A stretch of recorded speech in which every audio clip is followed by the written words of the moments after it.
नमस्कार बच्चों, आइए बच्चों आज हम इस वीडियो के माध्यम से लर्निंग आउटकम आधारित लर्निंग गैप सामग्री ब्रिज कोर्स कक्षा 8 विषय हिंदी। देखिए इसके अंतर्गत निबंध लेखन पेज नंबर देखिए यहाँ दिया है 23 से लेकर 27 तक हम इसे पूर्ण करेंगे। तो आइए देखते हैं। यहाँ दिया है पाठ्य सामग्री। देखिए पाठ 20 महान वैज्ञानिक डॉक्टर चंद्रशेखर वेंकट रमन। देखिए आप इनके बारे में यहाँ जो विस्तार से परिचय दिया गया है इसे आप जान लेंगे। जैसे कि यहाँ दिया है चंद्रशेखर वेंकट रमन का जन्म दक्षिण भारत में तिरुचिरापल्ली नगर में 7 नवंबर सन 1888 में ईस्वी में हुआ था। इनके पिताजी श्री चंद्रशेखर अय्यर एक साधारण आदमी थे। तो देखिए यहाँ इस प्रकार से आप यहाँ पर ये जो परिचय दिया गया है इसे आप अच्छे से इसका अध्ययन कर लेंगे। ठीक है बच्चों। तो देखिए बच्चों इस प्रकार से आप यहाँ अध्ययन कर लेंगे। इसके बाद देखेंगे यहाँ दिया गया है। देखिए अध्ययन करने के बाद यहाँ हम देखेंगे प्रक्रिया में रूपरेखा आदि पर चर्चा करते हुए समझाएं। देखिए शिक्षक हेतु यहाँ निर्देश दिए गए हैं। जैसे निबंध किसे कहते हैं इसकी परिभाषा जानना है। आपने पिछली कक्षा में विभिन्न विषयों पर निबंध लिखे होंगे। निबंध की रूपरेखा में कौन से बिंदु लिखे जाते हैं, तो इस प्रकार से आप यहाँ पर शिक्षक साथी बच्चों को बता सकते हैं। तो देखिए रूपरेखा में प्रस्तावना, ठीक है, प्रस्तावना में जन्म, जन्म स्थान, इसके बाद शिक्षा, महान कार्य, जीवन में उपलब्धियाँ और उपसंहार। इस प्रकार से यहाँ पर देखिए निबंध लिखने की जो रूपरेखा है इस प्रकार से हम 5-6 बिंदुओं में तैयार कर सकते हैं। ठीक है बच्चों। इसी प्रकार से देखिए पाठ्यपुस्तक के पठित निबंध के विषय में प्रश्न एवं जानकारी साझा करें। जैसे देखिए हमने जो गद्यांश को पढ़ने के बाद हम यहाँ प्रश्न जान सकते हैं। चंद्रशेखर वेंकट रमन का जन्म कब और कहाँ हुआ था, तो आप गद्यांश में लिखेंगे चंद्रशेखर वेंकट रमन का जन्म।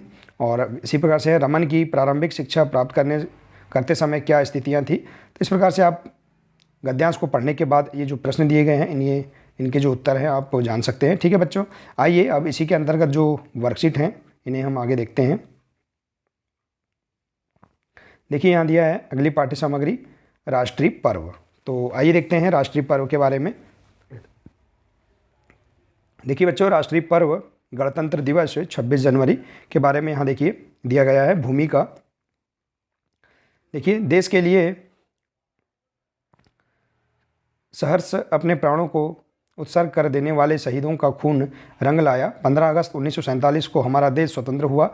इसी दिन हमने अंग्रेज़ों की दास्तां की बेड़ियां स्वतंत्र वातावरण में सुख की सांस ली थी, परंतु हमारी यह स्वतंत्रता अधूरी ही थी क्योंकि शासन की बागडोर अंग्रेज़ों शासकों के हाथ में थी। अंग्रेज़ों शासकों का संविधान भी हमारे ऊपर लागू था। तो देखिए इस प्रकार से आप यहाँ पर गणतंत्र दिवस की भूमिका इसे आप जान लेंगे। इसके बाद है भूमिका के बाद देखेंगे पर्व को मनाने का ढंग। ठीक है। तो देखिए राष्ट्रीय पर्व भारत के कोने कोने में खूब धूमधाम से मनाया जाता है। सभी सरकारी कार्यालय, विद्यालयों तथा व्यक्तिगत फैक्ट्रियों में इस शुभ समारोह के अवसर पर अवकाश रहता है। तो इस प्रकार से इसे भी आप यहाँ जान लेंगे। ठीक है बच्चों। इसके बाद है देखिए पर्व को मनाने का ढंग। इसके बाद है अगला पॉइंट विद्यालय में यह पर्व।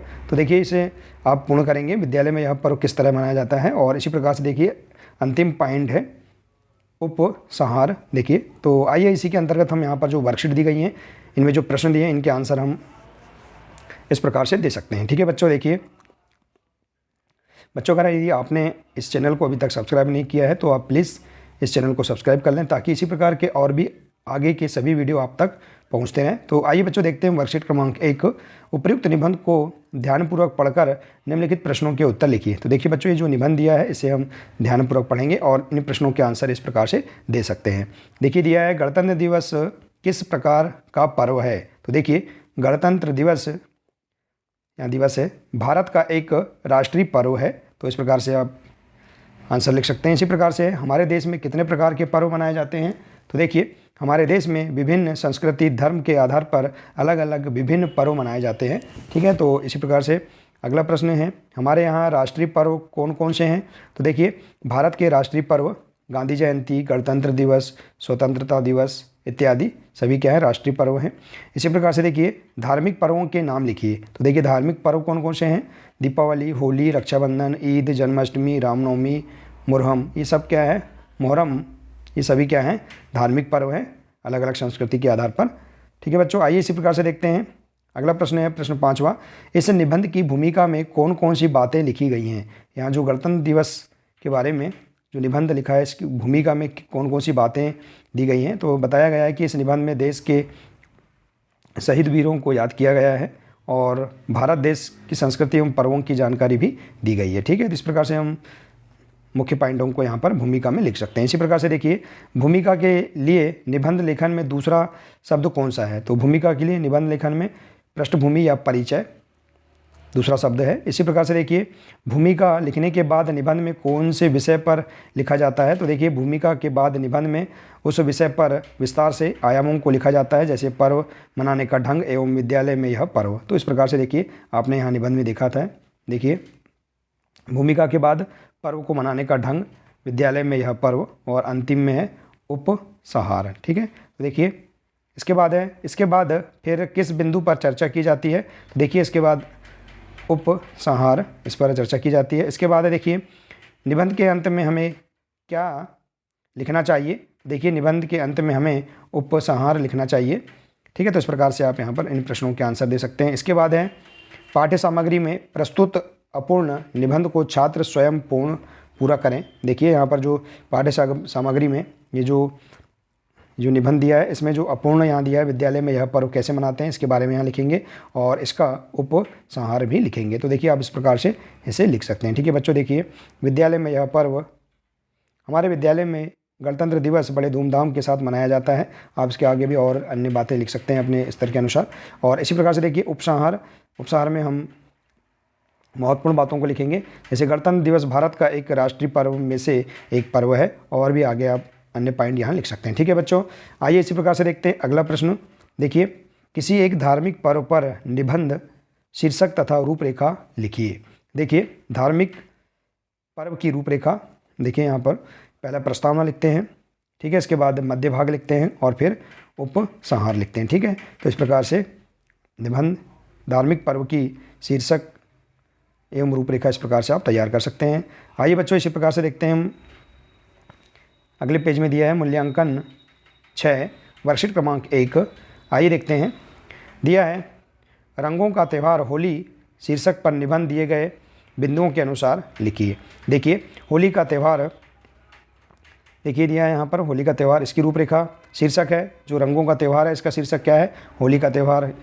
ठीक है, इसी प्रकार से इसकी रूपरेखा क्या है, प्रस्तावना, पर्व मनाने के कारण, पर्व कैसे मनाए जाते हैं, उपसंहार। इस प्रकार से आप यहाँ पर प्रस्तावना, इसकी रूपरेखा तैयार कर सकते हैं। इसके बाद है बच्चों प्रस्तावना। देखिए, प्रस्तावना में आप लिख सकते हैं होली के बारे में। होली एक ऐसा रंग बिरंगी त्यौहार है जिस पर हर धर्म के लोग पूरे उत्साह और मस्ती के साथ मनाते हैं। प्यार भरा रंगों से सजा यह पर्व हर धर्म, संप्रदाय, जाति के बंधन खोलकर भाईचारे का संदेश देता है। तो इस प्रकार से आप यहाँ पर महत्वपूर्ण जानकारी प्रस्तावना में लिख देंगे। इसके बाद है देखिए, पर्व मनाने के कारण, पर्व क्यों, किस कारण से मनाया जाता है। तो होली का पर्व क्यों मनाया जाता है, हिरण्यकश्यप की बहन होलिका को वरदान प्राप्त था कि वह आग में भस्म नहीं हो सकती। तो हिरण्यकश्यप की बहन होलिका प्रहलाद को गोद में लेकर आग में बैठी और आग में बैठने पर होलिका जल गई और ईश्वर भक्त प्रहलाद की याद में यह त्यौहार मनाया जाता है। तो इस प्रकार से पर्व मनाने का कारण लिख सकते हैं। इसी प्रकार से पर्व कैसे मनाते हैं होली का, तो देखिए हर वर्ष फाल्गुन मास की पूर्णिमा के दिन होली का त्यौहार मनाया जाता है। यह मुख्यतः 2 दिन का त्यौहार होता है। तो इस प्रकार से आप यहाँ कैसे मनाते हैं पर्व, इसके बारे में लिख सकते हैं। और इसी प्रकार से देखिए अंतिम पॉइंट है उपसंहार। तो देखिए इसमें आपको महत्वपूर्ण बात लिखना है। होली के दिन होली का दहन किया जाता है, लोग नाचते गाते हैं, लोग रंग गुलाल लगाते हैं एवं एक दूसरे से गले भी मिलते हैं। तो इस प्रकार से देखिए आप यहाँ पर मूल्यांकन वर्कशीट को पूर्ण कर सकते हैं। ठीक है, तो देखिए बच्चों इस प्रकार से आप यहाँ पर बहुत ही सरल तरीके से सभी वर्कशीटों को पूर्ण कर सकते हैं। देखिए जो यहाँ पाठ्य सामग्री दी गई है, इन्हें आप अच्छे से अध्ययन करके वर्कशीटों को आप सरलता से पूर्ण कर सकते हैं। ठीक है बच्चों, तो बच्चों आशा है कि आपको ये सभी वर्कशीट समझ में आ गई होंगी। बच्चों आज के लिए सिर्फ इतना ही है, मिलते हैं नेक्स्ट वीडियो में। नमस्कार।